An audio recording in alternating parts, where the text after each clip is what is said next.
পদ্মা নদীর সর্বনাশা ভাঙনে বিলীন পাবনা জেলার ঈশ্বরদীর কাগমারি চর। খুঁজলে এখন দেয় না, এখন দিতে পারে না। ভাইরা যার যার মতন শেষে কামাই করে, কেউ রিক্সা চলা খায়।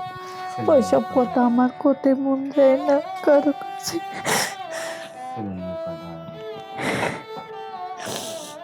সবাই পালালেও পরের দেওয়া এক জরাজীর্ণ ঘরে নিচ্ছিদ্র অন্ধকারে একাকী ধুকে মরছেন এক অসহায় বিধবা নারী।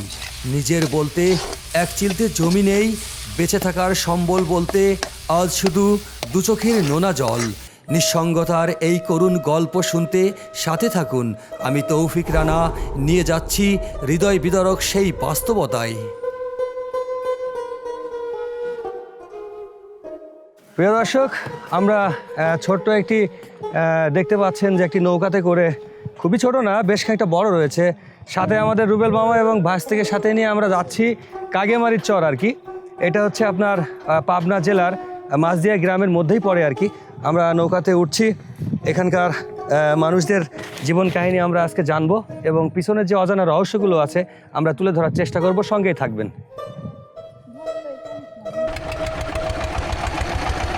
যে আধুনিক এই যুগে আমাদের দেশ নাকি অনেক উন্নত হয়েছে, আমরা টেলিভিশনের পর্দায় আমরা অনেক বড় বড় বুলি শুনতে পাই, কিন্তু এই যুগে আমাদের এই মায়েরা কেন ঘাস কাটতে যাবে এই কাগেমারির চরে, সেই প্রশ্ন আপনাদের কাছে আমরা রেখে গেলাম এবং তাদের মুখ থেকে আমরা শুনবো এবং আমরা জানবো তাদের এই কঠিন জীবন সম্পর্কে। আমরা ঘাস কাটতে যাচ্ছি, আমি ঘাস কাটি, গরিব অসহায় মানুষ, দুঃখিনী, আমার কেউ নাই। আমি একটা ছেলে লেখাপড়া শিখাইছি, চাকরি পাইনি, ছেলে ইঞ্জিনিয়ার। সেই এখন আমি মাঠে যাচ্ছি, চরের মাঠে ঘাস কাটতে।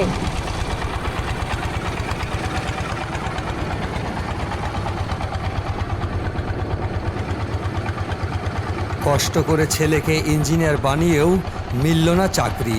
ইঞ্জিনিয়ার ছেলের মা হয়েও যাকে চরের মাঠে কাটতে হচ্ছে ঘাস। আধুনিক ব্যবস্থার যুগে এর চেয়ে বড় লজ্জা আর কি হতে পারে?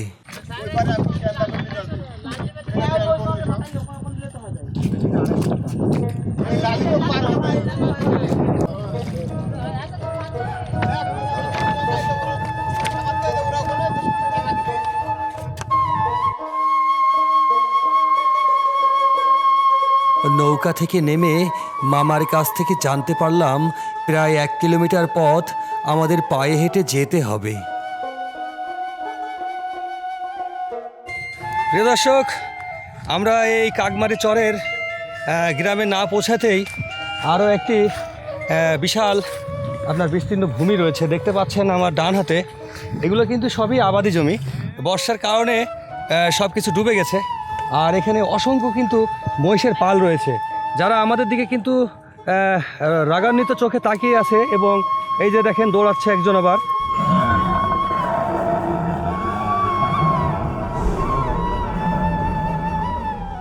সবুজ চারণভূমিতে কালো রঙের মহিষের বিশাল পাল, দেখতে যেন সত্যি এক অপূর্ব দৃশ্য। মহাজনের মহিষ নিয়ে রাখালেরা ব্যস্ত সময় পার করছেন, আবার কারো কারো আছে নিজেদের পরম যত্নে লালিত 2-1টি মহিষ। সব মিলিয়ে প্রকৃতি ও মেহনতি জীবনের এক অদ্ভুত সুন্দর মেলবন্ধন।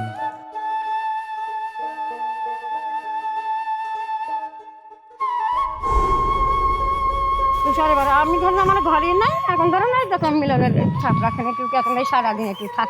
ও আচ্ছা আচ্ছা, মিলনের ধরুন মিলনের বাড়ি। হ্যাঁ, সারাদিন একটু থাক।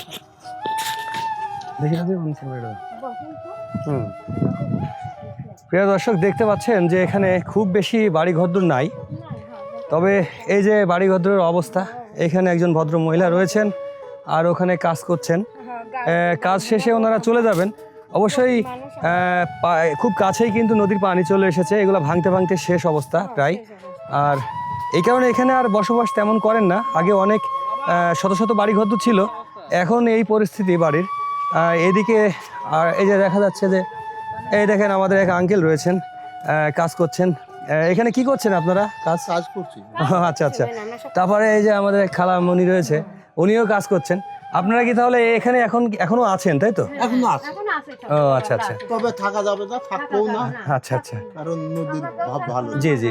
তো প্রিয় দর্শক, আপনারা দেখছেন যে একটি পরিবার আমরা পেয়েছি এই দুর্গম চরের মধ্যে। ওনারা এখনও রয়েছেন, বাকি অনেক শত শত পরিবার চলে গেছে আর কি আপনার একেবারেই শহরের দিকে বাড়ি ঘরদোর বানিয়েছেন। এনারাও হয়তো অল্প কিছুদিনের মধ্যেই চলে যাবে। আর খুব বেশি দূরে কিন্তু পানি না, দেখেন দেখা যাচ্ছে এই যে সামনে নদীটা দেখা যাচ্ছে। আর এই হচ্ছে বাড়ির পরিস্থিতি। হ্যাঁ, এই কাকারাই আছেন এখন, হয়তো আর কিছুদিন পরে আর এনাদেরকেও পাওয়া যাবে না।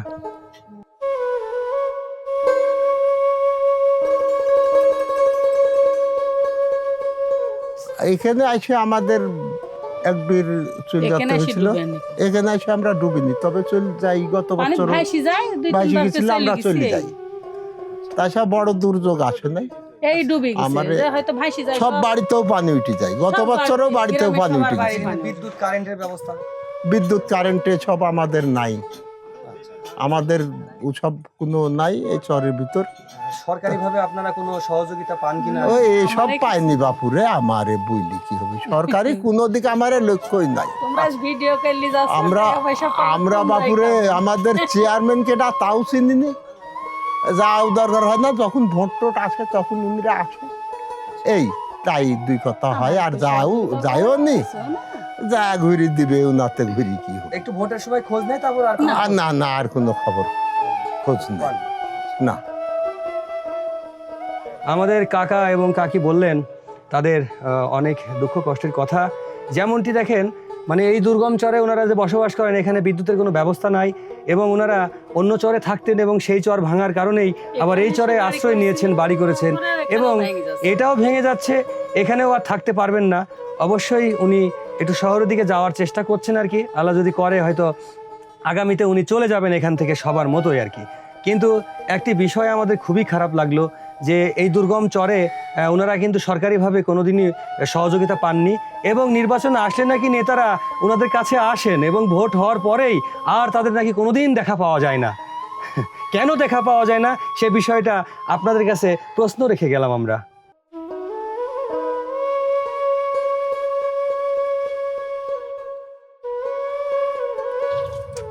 আমরা এলাম, ওই যে সাওয়াল আমার ডাকতে দিকে এসে বসো। আপনার মতো কাজ করেন, হবে এবার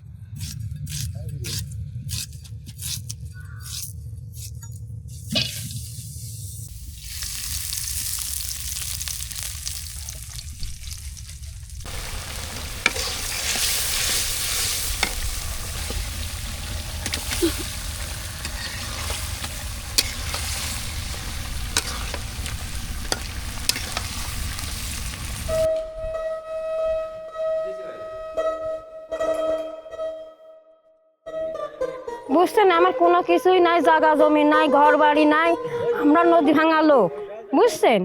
আমরা গাঙের নদীর মধ্যে চলে গেছে, আমরা কোনো রকম এখন ধরেন সংসার করি আমরা খাচ্ছি, এই চলতেছি এই।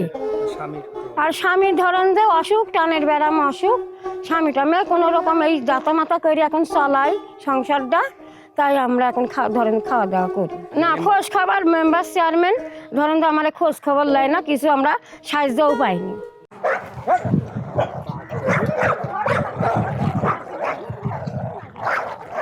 পাবনার ঈশ্বরদীর রেল স্টেশন থেকে মাত্র 7 কিলোমিটার দূরেই মাঝদিয়া গ্রামের আরামবাড়িয়া ঘাট হয়ে খুব সহজেই এই কাকমারি চরে আসা যায়। অতীতে বিষাক্ত খাবার দিয়ে কাক মারার ঘটনা থেকে এই চরের নাম হয় কাকমারি। দীর্ঘ 40 বছর বসতি থাকলেও পদ্মার করাল গ্রাস থেকে রক্ষা মেলেনি।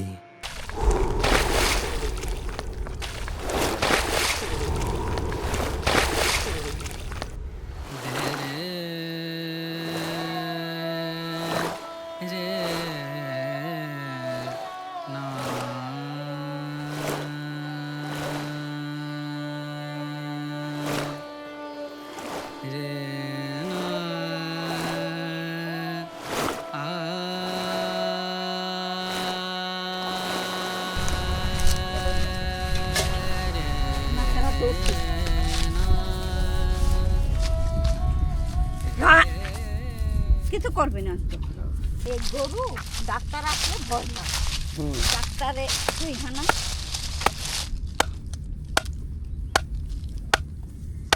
অনেকেই ভিটেমাটি হারিয়ে মাঝদিয়া গ্রামে আশ্রয় নিয়েছেন, আর বাকিরা ভিটে ছাড়ার প্রস্তুতি নিচ্ছেন। তবে গহীন অন্ধকারে একা পড়ে আছেন মধ্যবয়সী নিঃস্ব বিধবা সেলিনা খাতুন। বুকফাটা কষ্টে তিনি আকুতি করে বলেন, সবাই চলে গেলেও আমার যাবার কোনো জায়গা নাই।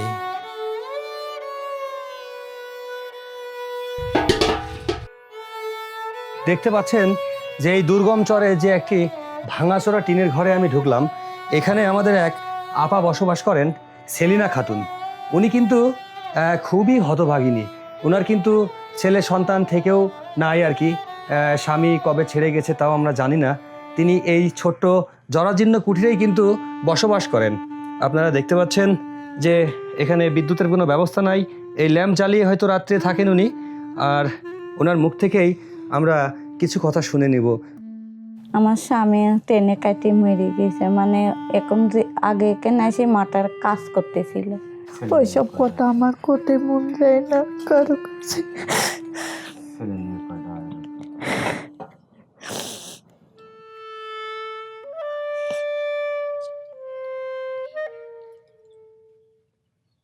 তাহলে তো ঠিক মতো বাজার ঘাট করে খাওয়া আপনার বেশ খানিকটা কষ্ট আছে।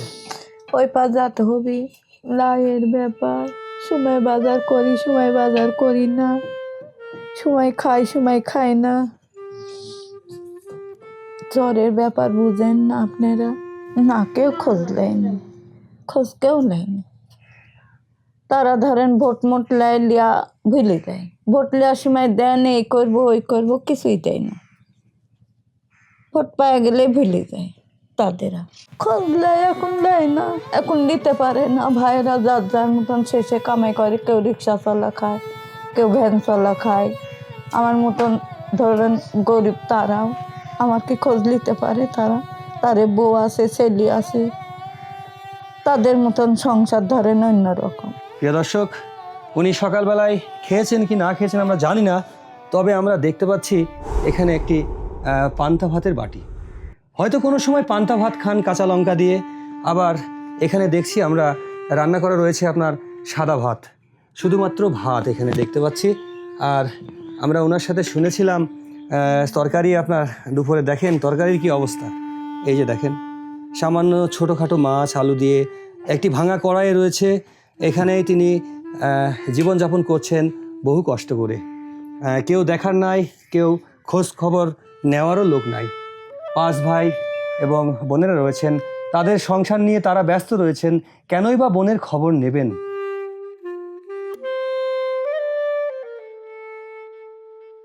শুনেছি বাংলাদেশ সরকার ফ্যামিলি কার্ডের ব্যবস্থা করেছেন, কিন্তু দায়িত্বপ্রাপ্ত অন্ধ ও দায়িত্বহীন কর্মকর্তারা কি সেলিনা খাতুনের মতো গৃহহীন নিঃস্ব মানুষদের চোখে দেখতে পান না? স্বজনপ্রীতি করে কার্ড কি তবে নিজেদের আত্মীয়দের দেওয়া হচ্ছে? বাংলাদেশ সরকারের কাছে অনুরোধ, এ বিষয়ে জরুরি পদক্ষেপ নিন। সমাজসেবা কর্মকর্তারা এসি রুমে বসে না থেকে মাঠে নামুন। সেলিনা খাতুন কেন এখনও বিধবা ভাতা পাননি? তবে কি আপনাদের কাজ শুধু এসি রুমে বসে কাগজে কলমের মধ্যেই সীমাবদ্ধ?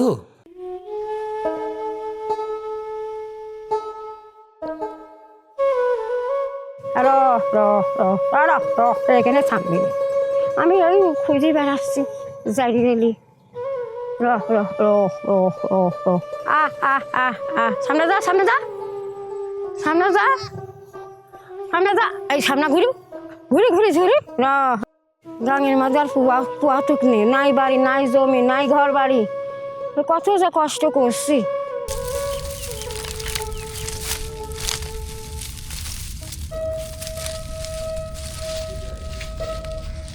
এই কাকমারির চর ছেড়ে সবাই চলে যাওয়ার প্রস্তুতি নিলেও মাথা গোজার ঠাঁই না থাকায় গহীন জঙ্গলে একাই রয়ে যাচ্ছেন অসহায় বিধবা সেলিনা খাতুন। একজন নারী হয়ে এই নির্জন আধারে তিনি কিভাবে টিকে থাকবেন? স্থানীয় প্রশাসনের কাছে আমাদের বিনীত অনুরোধ, এই নিঃস্ব নারীকে দ্রুত পুনর্বাসন করে একটি নিরাপদ ও স্বাভাবিক জীবন ফিরিয়ে দিন।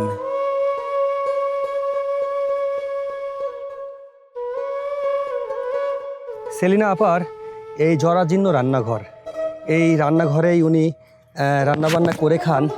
যেহেতু উনি একা, ওনার ইনকামের কোনো লোকজন নাই, ওনার স্বামী ধরেন টেনে কাটা পড়েছেন আমরা শুনলাম তার মুখ থেকে, এবং এখানে উনি লাউ কাটছেন একটি।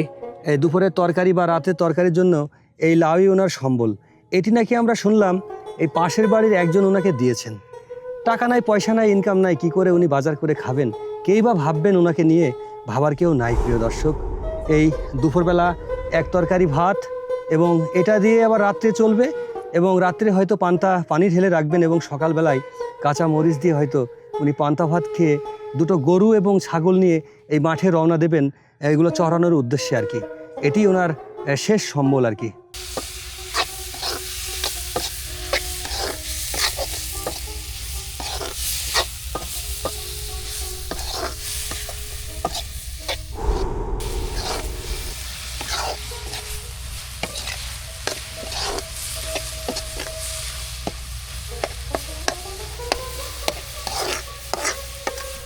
প্রিয় দর্শক, সেলিনা আপার দুঃখে গাথার জীবন কাহিনী দিয়ে আজকের মতো শেষ করতে যাচ্ছি। তবে যদি এটি আপনাদের ভালো লেগে থাকে তাহলে আমাদের চ্যানেলটি সাবস্ক্রাইব করে সঙ্গে থাকবার জন্য বিনীত অনুরোধ রইল। দেখা হবে, কথা হবে নতুন কোনো ঠিকানায়। সে পর্যন্ত ভালো থাকবেন, সুস্থ থাকবেন। আল্লাহ হাফেজ।